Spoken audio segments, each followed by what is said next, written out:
Well, hello, COS supporters, and welcome back to another edition of COS Live. My name is Andrew Lush. I will be your host for this program. Of course, I am joined by my co-host, Rita Peters, who's also the Senior Vice President for Legislative Affairs.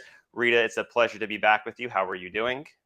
I'm happy to be with you. And as always, Andrew, we would love to see which states people are tuning in from. So if you're watching right now, why don't you just drop us a note there in the comments section and tell us where you're from.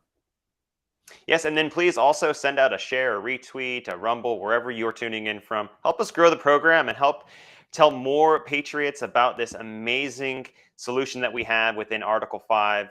It's a convention of states. It empowers we, the people, to call a convention, and we can use it to rein in out-of-control federal government. So please make sure that you're sharing this wide and far. Today, we have a special edition of the program. It's been 21 years since the evil terrorist attack on 9/11, but it was an event that revealed the best of America.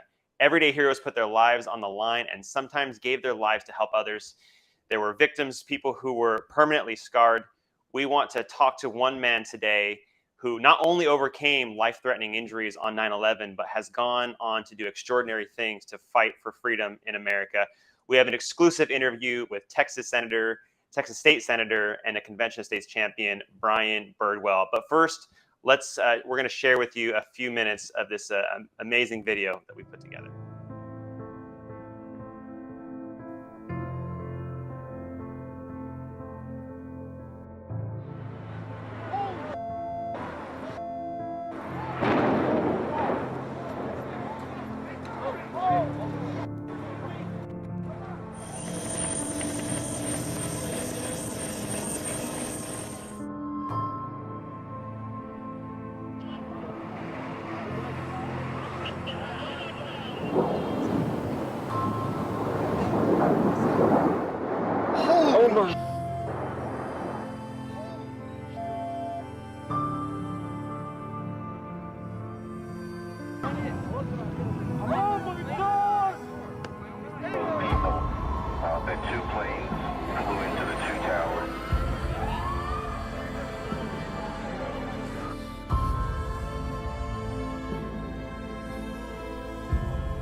Today, we have the pleasure of welcoming State Senator Birdwell from Texas onto the program. Lieutenant Colonel Birdwell is a native Texan and decorated military veteran representing Texas Senate District 22.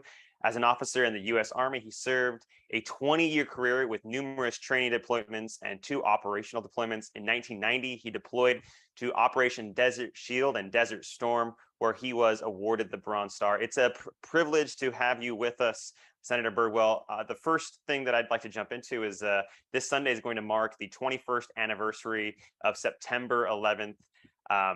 Everyone who was old enough to see the images coming in on that day, they remember exactly where they were. They remember where they were standing, what they were doing, and it was just such a shocking, horrifying moment for the entire country. So for those who may not be familiar with your story, can you just kind of go through the experience of that day, just kind of through your own eyes? Yeah, that could be a long answer, Andrew. So I'll try to keep it short. But ultimately, the Lord's been gracious, and 21 years later, I'm still here when I really shouldn't be. I was working that morning. Again, I was on active duty, as you mentioned, Lieutenant Colonel. I was the military aide to a flag officer inside the building, and so we had an E-ring office. That day, both our uniform principal and our SES, Senior Executive Service Deputy, that's a civilian flag officer, we're out of the building with my tag team partner, Colonel Williams, over at the Doubletree. So myself, Sandy, and Cheryl settled in for what we thought was going to be a slow day with the flag officers out of the building. We would be able to get some NUG work done. About 9 o'clock, Sandy gets a call from her daughter, Sam, up in New York. And that's how the day began to unfold. Sandy's daughter, Sam, lives up in New York City, told her mom, turn the TV on. And just like you and Andrew, you look young enough that, you may have been in, pre-K 21 years ago. But just like everybody else around the country, wherever you were, whether it was, the commute on the East Coast, waking up, eating breakfast in Central Time, and Mountain Pacific and all that, the different time zones of what people are doing, TV, radio, whatever it may be. We went into Miss Minig's office. My boss, the SES, turned on the TV, saw that, the North Tower, and shortly thereafter on live TV, saw the second crash of Flight 175. And that would confirm that the first was no accident. This was not a normal day in our nation's life. No thought that we were next. About 9:35, I stepped out to go to the men's restroom because my morning Coke I'd had that morning. And when I walked through, stepped out of the office to go to the men's restroom, I walked through that portion of the Pentagon that crumbles, that's impacted by the aircraft, and 27 minutes later collapses. I walked through that. So my window is just 4 windows over where my desk was from where the plane makes impact. The window I'm in fact behind is just on the right-hand side of what collapses, because I came out of the men's restroom and I'm about to turn and walk back through what had collapsed. And so I'm 15 to 20 yards from an 80-ton jet coming through the building at 530 miles an hour with 3,000 gallons of jet fuel. And by the Lord's grace, I didn't survive it because the Army made me a tough guy. It's the toughest man to ever walk this earth 2,000 years ago, who sits at the right hand of the Father, still is in charge. We may not always acknowledge it, but he is still in charge. And so 20 years later and 4 years of medical care, and, I get to see my grandkids and my son get married, and see the grandkids come along. In fact, one of my second grandchild's third birthday was this past weekend. No matter our maladies, Andrew, no matter the challenges we face in this country and the difficulties we have with proper role and function of government, and what policy should be and what it shouldn't be, and what level of government should be making the policy decisions, this is still the greatest place on God's earth to live and grow up, and to still consider ourselves citizens of this great nation. So here we are, and the Lord had other things for me to do, which included working on the Convention of States stuff when it came before us in Texas in 2017, and we're still working it here. So I hope that was brief. Well, it's been 21 years since the horror of that day. What do you think Americans should do in approaching the memory of that event? Mel and I, I'll tell you what Mel and I do, Rita. Mel and I are always together that day, because the real difficulty is, like, the soldier that's deployed in theater, spouse doesn't know what's happening that day, and Mel and I were only 25, 30 miles apart, but it's the not knowing.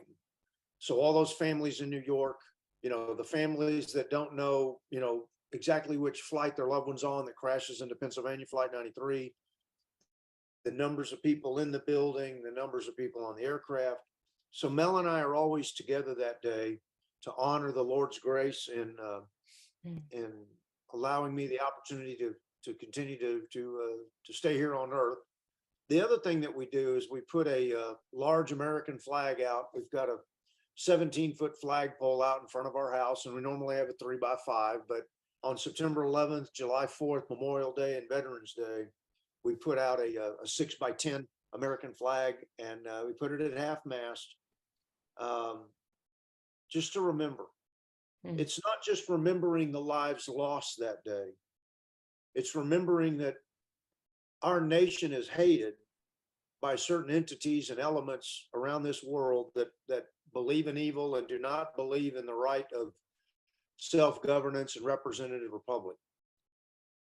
We want to remember why evil hates this country, why authoritarian regimes don't like this country, why we're still blessed by God, and then remember those lives that were lost and those that were injured, not just on September 11th, but every young man or woman that deployed to Afghanistan, deployed to Iraq, deployed to Djibouti, deployed to the Philippines to fight in what was at the time was called the War on Terror.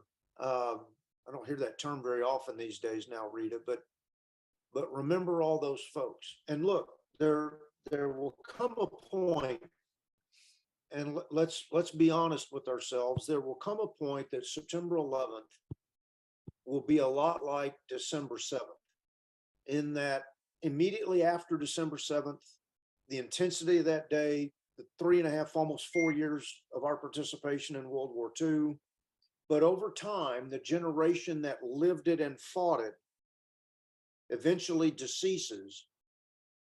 And while I always remember what December 7th is, but that intensity and that emotion will wane. It's impossible to maintain the intensity of that day 60 years, 70 years later, because most of the people alive 70 years from now will not have lived that day. But we always want to remember the nature of sacrifice, and how great this country is, no matter our maladies that we're currently enduring. Remember what a great nation this is, what we stand for, the moral clarity for which we stand, and why people hate us, and the response of the American people when attacked is immense. It's, for those of us in the military, it's not just life, liberty, the pursuit of happiness. It's life, liberty, and the pursuit of all who threaten it. So. So, Senator, you are a veteran of the Gulf War and you survived 9/11. Take us through why you decided to run for office in the Texas Senate. What led you to do that, and why do you continue to serve today? Well, I wanted to be that guy that served in the military for 30 years, buys the RV and drives around the country to go see the country that you love. Certainly my career path took a dramatic turn September 11th, and my physical ability to continue to serve was greatly diminished. Thus, that's why I got to retirement and retired. I was always very politically aware in the sense of, policies and who to vote for and the things that I would oppose or support in the candidates that I saw, but I never was politically active, if I can make that bifurcation. Moved back to Texas because when I was done medically, I was now able to return back to my home state. And now in a retired status, I could be more engaged in the political process. Had no thought that I would be a candidate for office, ever wanted to do that, because nobody wants to sign up for that beating, that rectal exam, whatever you want to call it. Yeah, it's true. I mean, there's an entire cottage industry out there of people that want to tell you how much you suck when you're a first-time candidate. But I had, like Patrick Henry or others, George Mason, other like in Virginia. The best leaders are not necessarily those that come forward and say, here I am, but those that are asked to be because other citizens see that potential in you. So my predecessor, Senator Averett, announced his resignation for health reasons, which created a special election. And I had people from throughout the district encourage me to run. And first and foremost, it's got to be right based on what the Lord puts on your heart. While Mel doesn't get to veto, my wife Mel doesn't get to veto what the Lord wants. She's got a pretty hefty caucus with the Lord as it relates to, is this really what we want to do? And it felt right with the Lord. We stepped forward in faith. Campaigns are hard. It was a short time frame because it was a special election, and we prevailed. And I've had the privilege and honor of serving the people of this district now for 11 years, almost 12 now. And it's been a real treat. So I always wasn't engaged, but never thought I would be that person that steps out and is the candidate. But the Lord's blessed that too. And so we're continuing to serve and get the opportunity. We're up for re-election again in a redistricting year. So I look forward to having the opportunity to again serve the people of Senate District 22 in the state Senate. Well, we're so glad you are where you are doing what you're doing. And back in 2017, Texas became the 11th state to pass the Convention of States application. We're up to 19 states now, but you were number 11, and you were our champion in the Texas Senate. So tell us a little bit about your decision to champion Convention of States in Texas. What led you to do that? Well, if it's all right to use the military analogy, it's mission analysis. Initially, because there's always been this fear. Look, good people, but had a fear of, do we do this? And to a great degree, I was in that camp. It's kind of like what Mark Levin said when he talked about a convention of states. As he was doing his research on Article 5, he was beginning his research from a negative perspective. Look, there's a lot of people out there that in 2010 we're throwing around the word nullification. There are folks that will throw out the word secession, and I can certainly, understand the sentiment because we're very frustrated with what we see in Washington. But anything you do must be lawful. I mean, that's without getting into the Biden administration or even the Obama administration at this point. If we're going to have a federal government or state or city, counties, you name it, that don't feel an obligation to obey the law, then we're not on the slope to anarchy, we're on the cliff over to anarchy. There must be a sense of obligation of obedience to the law. And the only solution available to us, I believe, other than electing good people, and look, Trump, Reagan, Cruz, Mike Lee, there's a few more I could rattle off. Those guys come along once a quarter century. So the only way for the states to get control of what they created, the states created the federal government and gave it its mission. And without giving you a long historical diatribe, as I dug into this, it became clear that with the 17th Amendment that changed how we chose the senators. Prior to the popular election of the senators by the citizens, the legislature chose the senators. Why did the founders set it up that way? They set it up that way because the state as a sovereign entity is the legislature's customer. I can tell you as a state legislator, half of our budget is commandeered by the federal government through Medicaid, a bunch of other things. Whether it would be a Ted Cruz from Texas or pick a liberal state, very deep blue state with that senator. Prior to the 17th Amendment, the legislature's customer, the senator's customer is legislature's ability, the state legislature's ability to decide for that state what is best, whether that's marriage, whether that's most recently what we're seeing with abortion, it's not what the decision should be, it's who should be doing the deciding. And after the 17th Amendment, with the senators being popularly elected, we functionally turned the Senate into the same thing the House is. And because of that, we now have an incredible over micromanagement of the states from Washington, D.C. And because of that century now, a little over a century now of micromanagement from Washington, D.C., this is the only mechanism that is lawful and constitutional for us, for the states to regain control of the monster that it did not intend to create, but that it has become, so that the people of Texas decide what's best for Texas, rather than people that go to Washington, D.C. and decide this is how we're going to tell the states how they have to function. Clearly, the Constitution sets the bounds for how the states function. The 13th, 14th, and 15th Amendments from the Civil War era amendments, the 16th and 17th were the worst in my view, the income tax and then changing how the senators are chosen. But we've got to have the ability to go in, and whether it's fiscal responsibility, term limits, we ought to have a very rigorous discussion on term limits. And then third, regulatory reform, because too many things come out of the bureaucracy. Most recently, the Supreme Court decision in the West Virginia case that said, if the EPA is going to regulate things, it must do so with congressional authorization, not Congress saying, go forth EPA and do whatever you want to go do.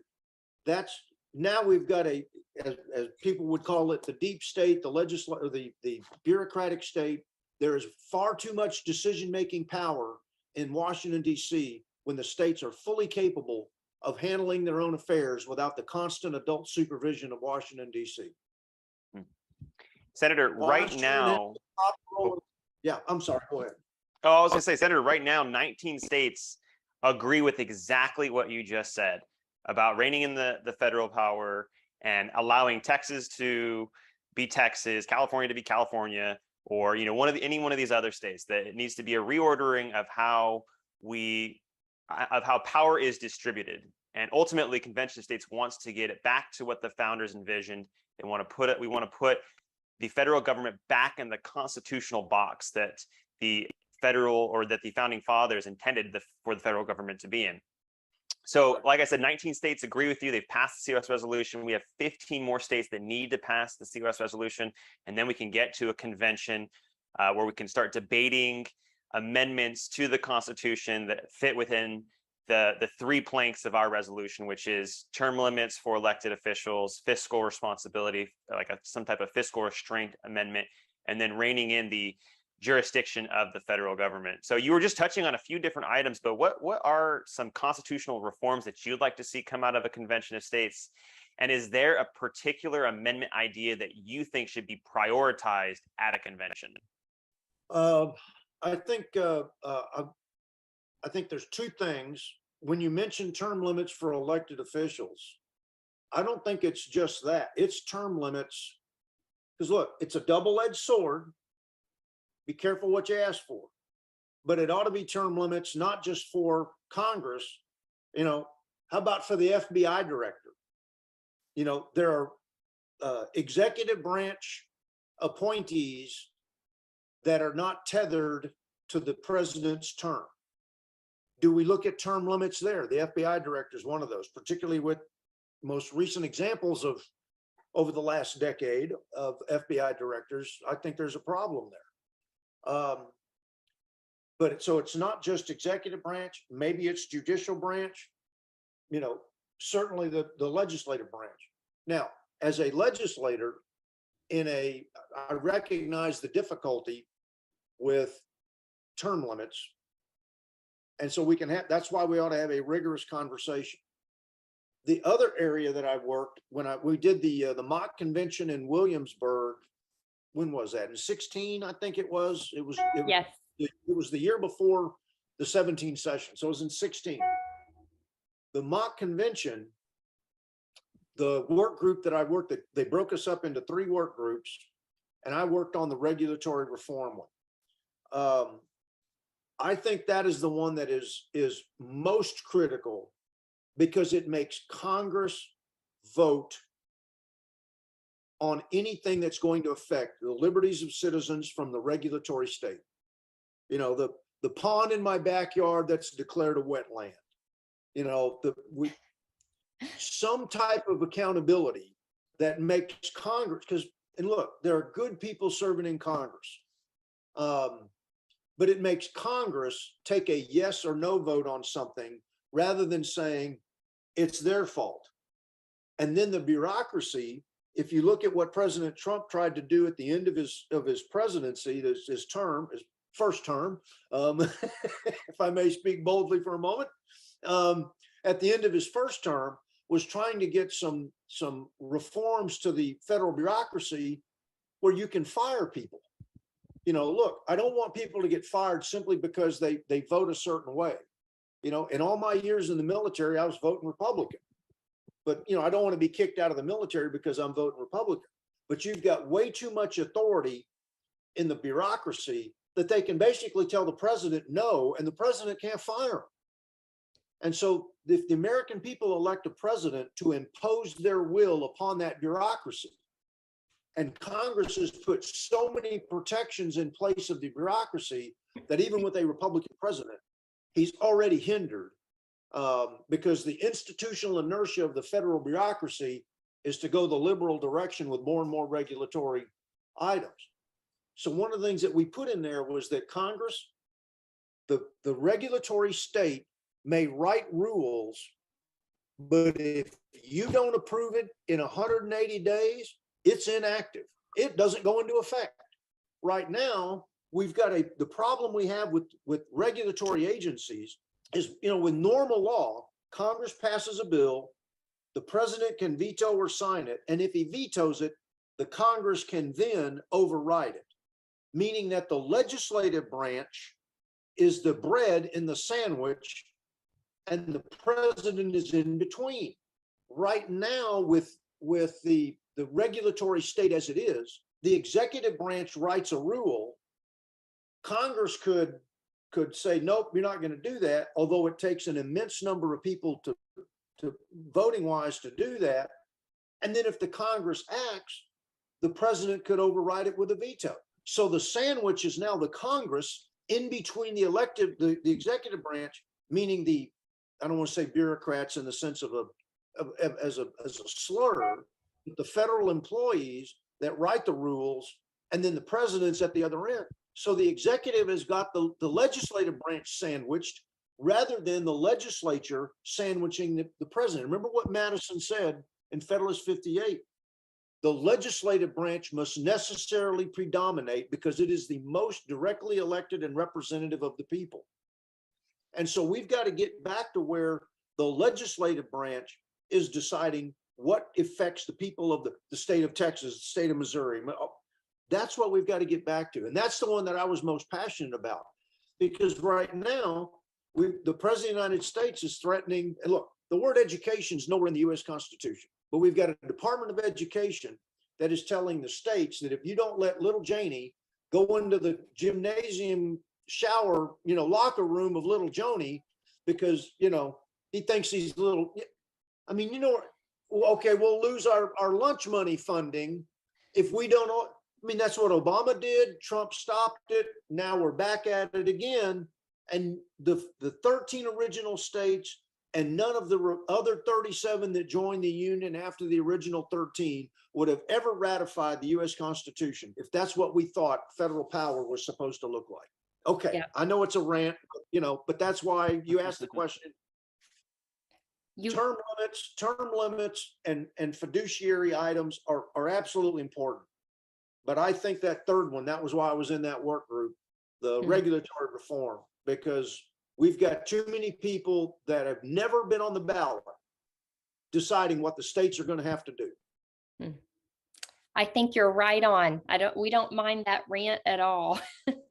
Now, you mentioned the 2016. It's not a rant. passion. Yes. You mentioned the 2016 simulated convention of states that we held in Williamsburg. And of course, you were one of the commissioners from Texas in attendance at that first ever simulated convention. Senator, I don't know if you've heard yet, but we are planning on holding another simulated convention of states next year with commissioners once again from all 50 states. So I wonder if you could just think back to that event for a moment, what it meant to you to be there, and do you think that a simulation is helpful for newer state legislators to understand the process? Rita, absolutely. Let me tell you why. Look, I've been serving now for 11, going on 12. My time in the state legislature is not indefinite. When we did the faithful delegate bill in 2017, which gave instructions that should the states be called for a convention, because look, there's going to be those 16 states out there that aren't part of the call that Congress would say, hey, you need to come because 34 other states have said we want a convention. So we had to put something in place that whether it's our call that we signed up for or a call that we didn't sign up for, when Congress has to bring us in and say, or announce the call, and then we convene. By doing that, one of the things I put in that bill was that any delegate from the state, and how we broke it up, if the Congress says it's an even number of delegates from each state, 2, 4, 6, then it's an even split between the state Senate and the state House. But we said that the delegates must be a sitting member of the state legislature. They could not be a federal office holder, nor a former federal or state office holder. And the reason for that is, if I'm going to a convention of states as a delegate, what and who is my customer? The ability of the state to make the decision. If I send a former congressman or a current congressman, my fear is that the federal government's freedom of maneuver will become their customer. My customer is the people of Texas's freedom of maneuver to decide what's best for Texas. If it always has to be, and somebody could change it at a future date, but if it has to be an active sitting member of the legislature, then by having that, 6 years ago now, there are new people in the legislature, and all the institutional knowledge that I have, whatever day the Lord decides that, hey, this is, this phase of your life is going to end and you're going to do something else. Who's that next generation I'm going to train up? Remember what scripture says, train up a child as he should go, and he's older, he's not depart from it. Mm-hmm. So whoever, maybe I'm there next year, but do I bring younger people that'll have more longevity in the legislature? We've got some younger senators coming in, certainly some younger representatives coming in. Maybe I go help teach them, train them, so that when this convention occurs, even if I'm not in the legislature when that occurs, I've got somebody that I've had the opportunity to help shape, mold, perspective. Here's what's important. Because look, there's something else here too. When we did that, and I know I'm going long, Rita, I'm sorry, but I'm just passionate about this. One of the things that frustrates me to no end is, as a body, not as individual congressmen, I've got some great people that I share territory with, but as a body, there's almost a contempt of the federal Congress against the states. It's as if we in the state legislatures are too stupid to be able to handle our roads, our education, And so when we met at the mock convention in Williamsburg in 2016, I met many other state legislators from other states that were not necessarily red. We had in my work group, we had a person from Vermont and from Rhode Island, not bastions of but they see the same, not bastions of conservatism, like Texas, but they see the same issue. It's not what the policy should be, it's who should be deciding the policy. And the only policies the federal government ought to be deciding are Article 1, Section 8, not everything that comes before us, you know, with every media event or whatever it might be. And so we had very thoughtful individuals looking at how we wrote amendments in our work groups. And then when we considered those amendments on the floor as a body of a convention, amendments to the amendments, all the normal Robert's Rules of Order, parliamentary procedures, you know, calling the question, all the various things. These are learned people that are experienced, and we're not the dummies that it seems that the federal Congress seems to think that the state legislatures are too stupid, you know, to be able to handle their own affairs. And then having that convention gave me a much better perspective. It forewarned me and forearmed me, so that when I stood on the Senate floor in 2017 and for 4.5 hours, you know, defended the resolution and defended the procedures, I had a clear image of what a convention would look like from how we had done the mock convention, why we did the bills in the order that we did them. So it's absolutely critical you do that, because the legislators you had 6 years ago, in fact, of our 4 that were there 6 years ago, 2 are already out of the legislature. So it's just myself and Phil King, who's joining me in the state Senate. And so you've got to make sure that you keep this momentum and the training, because I'm not getting any younger, and we'll need other people to join me that, you know, we can go. And as soon as you know the dates and locations, you got to put it out so that we can, because my schedule, my calendaring and all that, as a side note, I need to know as soon as you know. Okay, will do. Stay tuned. So I know I was long, but I'm, again, passionate about it. So That's right. We love it. Yeah, Senator Birdwell, it has just been inspiring to hear you speak, and I just love your passion and your dedication to the country. It's so outstanding and uplifting. And so thank you so much for joining us on COS Live, and thank you for recounting, you know, your experience as a senator, and your time in the military, and the and 9/11 and the horrific event that was, but also just how America was able to rise above that, and through the ashes. There was just so much unity. But it's great to have you on to talk about how we can restore America, save America through a convention, and we hope to have you back on. Thank you so much, Senator Birdwell. It's been a pleasure. my treat. Thank y'all. My blessing. Y'all be blessed too. God bless y'all. Be safe.